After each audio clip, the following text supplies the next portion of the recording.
One more thing on the subject of money.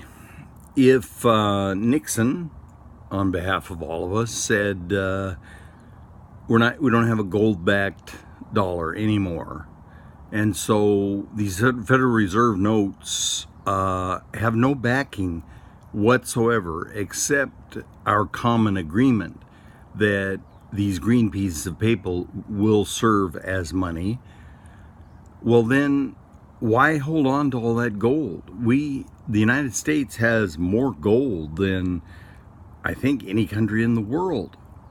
So we could pay off our federal debt by selling all that gold. Why would we keep it if the money is not backed by gold? Well, again, you can take a wild ass guess if you think you know something about economics. My wild ass guess is that a government, a political process, can screw around with its money in such a way that it becomes worthless. In which case, a gold-backed currency could become very valuable. Now, as I understand it, you remember the Germans got to the point where people were carrying around wheelbarrows full of cash trying to buy a loaf of bread.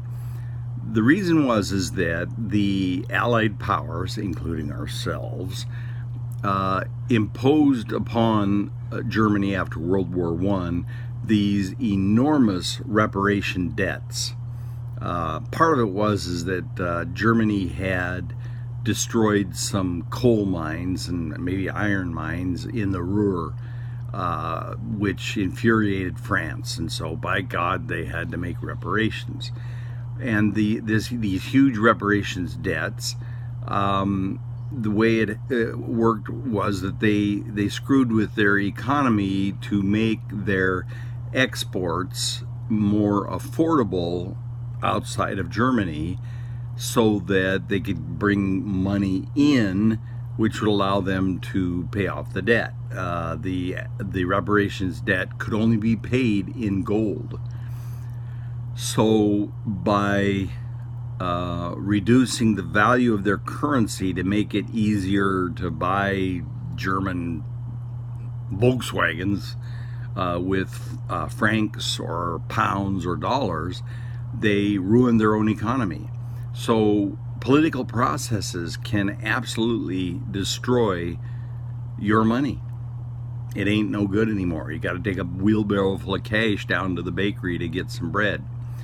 Which now brings up another really interesting topic, and that is that I'm going to bet you $5, 5 green dollars, that you don't know shit about this thing that is absolutely central to your life. Right now, your employer's giving you some money and it seems to be enough and you're doing okay, but all it takes is a little bit of earthquake in the economy, such as in 2008, and all of a sudden the big cats pull all of the cookies off the table over to their side and you ain't got any. And you have no idea how it happened or what. You don't even know what happened. So here's a whole bunch of people running for Congress this year, and you're going to ask them about abortion and gun control. Maybe you're going to ask them about that damn Trump. But I'll just bet you $5 you are not going to ask any questions about economics.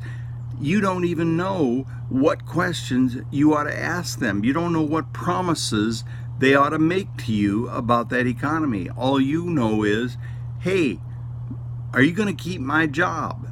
I work in some inefficient steel mill that's highly unionized, and they're going to send my steel worker work over to China, and by God, if I'm going to vote for you, I got to have your promise that ain't going to happen. You ain't going to send my steel work to China. That's as deep as you go in trying to understand this absolutely central part of your life. What are we going to do about that?